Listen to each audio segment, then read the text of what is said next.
Donnie and Dolly. The team is supported by ableauctions.ca. Closing your business? We can help. A lot of McRib talk. Delaney's okay. Taryn Langley inbox. Maybe we'll get to that later. Got to make time for Craig though here. It is Tuesday. I'm unorganized. There you go. And all of today's guests, including Craig Button, brought to you by the Bayside Oceanfront Resort. Bayside Restaurant and Lounge taking part in the 2024 Dine-A-Bout, serving up a three-course menu for the annual Vancouver Island Food Festival. Check it out while you enjoy 25% off their best rate when booked through the hotel. Now until February 29th, call... It's just around the corner. No, actually, it's a month away. Call 250-248-8333 to book today. I went ahead in time there for some reason. We're joined now by TSN Scouting Director Craig Button. Craig, thanks for doing this, sir. How are you? I am good. Rick and I wear in similar colors, so it's only... Yeah, it's good. You got style. I figured that now I'll sing you a little tune. You'll be the prince and I'll be the princess. It's a love story, baby, just say yes. Travis and Taylor going to the Super Bowl. Love. Yeah. Well done, Craig. And there's some thought that if they win, if Kansas City ends up winning, we might see him drop to one knee and make a proposal after the game's over, Craig. So look forward to that. Listen, the only thing I want to do is I want Rick to have video on if that happens, just to say like the Super Bowl ending storybook fairy tale romance. It'd be unbelievable. I am shocked you are a Taylor Swift fan. Shocked, Craig. Who is it these days? Okay. NHL hockey, Craig. NHL All-Star Weekend in Toronto. We talked about this yesterday. Do you think most players consider taking part in the All-Star game? Because some guys are on vacation right now. Taking part in the All-Star game, is it an honor or is it an inconvenience?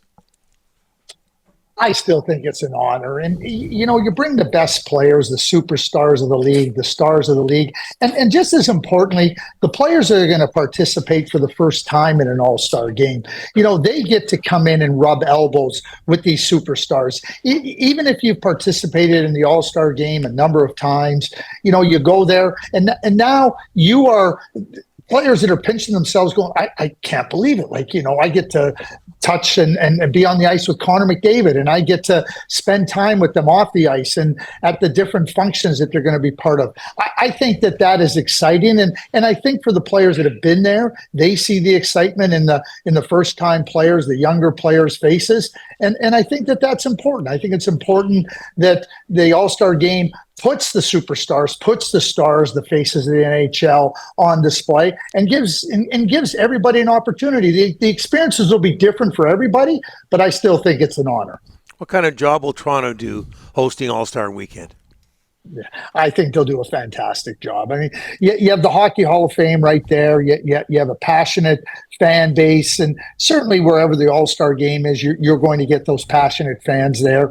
But Toronto is a hockey mecca, and I don't think there's any question about it. So if you're having the All-Star game in Montreal or in Toronto, it's just a little bit different. It's just a little bit it's not a little bit. It's a lot historical, and everything that goes with it, the pomp, the ceremony, the history, all becomes something that factors into the experience. And I think it'll be fantastic. I have no doubt about it. Hey, Craig, the Canucks scouting meetings are in Arizona. I think they wrap up today. They've been there for about 5 days. Nikita Zadorov's name has popped up, possible trade target for other teams. Craig, what do you know about Zadorov, his fit? If it was you, would you re-sign him? I mean, he's a UFA. It's a big decision coming up. Yeah, I don't think it is a big decision, Rick, and I'm not trying to be disagreeable. They made a trade for Nikita Zadorov to bolster their blue line, and they did it when the team had clearly shown that they were taking steps forward as a group. And, you know, Patrick Allvin wanted to strengthen the defense group, and I think he did that with Zadorov. I'll be straightforward here. I don't care if Nikita Zadorov walks at the end of the year. I don't care if the Vancouver Canucks have no interest in signing him. I am not trading him unless I am going to get a ransom in return for him that's going to help my team. I think that Nikita helps this team, and it helps it at critical times. playoff time, when it matters, and when you need players of his size, of his competitive spirit that make life really difficult for opponents. So I'm not even, if the Vancouver Canucks make a decision that we're not going to re-sign him, no big deal. But I'm not trading this player. I'm keeping him. I want him as a part of my group. All right, let's head over to Calgary. Oh, boy, 5 weeks to the trade deadline. You got Hanifin, you got Tanev, you got Lindholm. When do you think, Craig, that they make the decision to start moving some bodies out? Well, I think my own inkling on this, my own sense of it is they've already made the decision that they're going to move bodies out, whether it be all three of those players, whether it be only a few or even just one. But I think part of the challenge for Calgary right now is teams trying to fit players in salary-wise. What can Calgary do in terms of taking back salary if that's something they're willing to do? What are teams trying to do to create more salary cap room for themselves? I mean, when you think about what Vancouver did to acquire Zadorov, that required them creating salary cap space by trading Beauvillier, which was a real, like that was a chess move by Patrick Allvin. And I think that, teams are going to be interested in those three players that are playing in Calgary. And so now they're trying to say, hey, listen, we're really interested. If I'm Craig Conroy, I'm really working towards, okay, I'm willing to wait, but what's the deal? I'm not waiting to figure out what the deal is while you figure out your salary cap situation. If I know the parameters of a deal that I can live with and you need a little bit of time to get there, then that's okay. That doesn't mean that you've made the deal, but you know the parameters of the deal that you're going to proceed with. I think that's where Craig Conroy and the Calgary Flames have to move. Not this, okay, we'll wait, phone us in a month, and we'll talk about, how a deal could work. I think they got to work on the parameters right now, and then let every team know, hey, listen, this is what we have. This is what we have in place. And if you're interested, this is what it's going to take. And make sure that you're really directed with the teams that are serious about acquiring these players and making a deal that you feel comfortable with the return. I know mentally there's some freedom there given what he's gone through the last couple of seasons, Craig. But Brock Besser is going to be at the All-Star game, at All-Star weekend. He has 30 goals. What are you seeing this season that maybe you didn't see the last couple of seasons with Brock?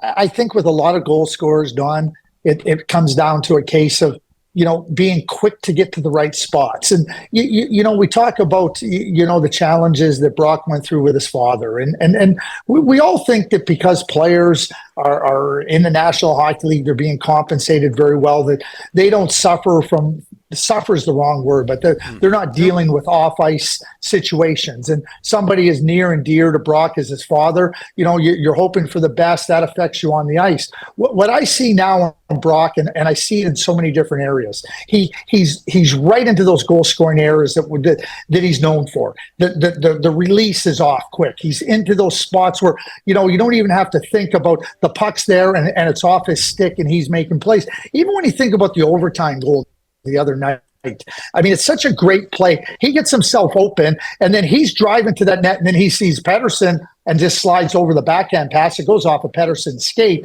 But nonetheless, it's the decisiveness. It's, if you're a half a second off in the National Hockey League, you may as well be a day off. Because the opponents close on you, pucks get deflected. You're not in the right spot to get your shot off. You're just a half second slow. Getting to your spot, half a second slow, getting the shot off. That makes a difference. I don't see that with Brock. I see Brock right on top of it. He's dialed right into it, and he's precise. And certainly 30 goals is pretty significant for Brock at this point in the year. No reason he won't get over 40. Hey, and there's certainly reason to start to talk about 50. Oh, yeah. Pretty in Pink. Thanks for this, Craig. Both you and Rick. Thanks for this. You don't know this, Donnie, but that's Rick and I's one of our favorite movies. I knew that about Rick. Great minds think alike, Craig. Great minds think alike. Thanks. Okay, Craig. Appreciate it. You bet.